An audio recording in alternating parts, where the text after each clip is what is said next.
32-нче мәктәп. Миләүшә Сафиуллина, Габдулла Тукай суанасы.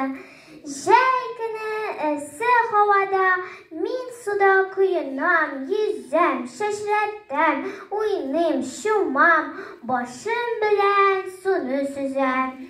Шул рәвешчә бер сәгать ярым кадерле уйнагач, инде шаят бер сәгатьсез киләмен дип уйлагач, йөгереп чыктым судан, тиз-тиз көендем үз башым, куркам үзем әллә нидән, юк янымда юлдашым.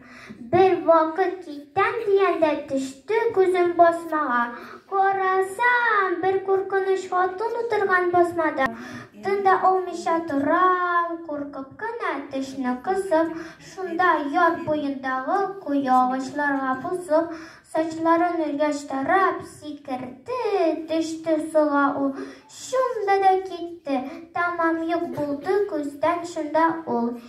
Инде мин әкрен генә килдем дә кердем басмага, җен оныткан ахры калган тарагы басмада. Чаптым авылга, таракны тиз генә өздем дә мин, күмималны вә атны ишабам, ашыгам, тирлим, пешәм һәм кып-кызу утта янам.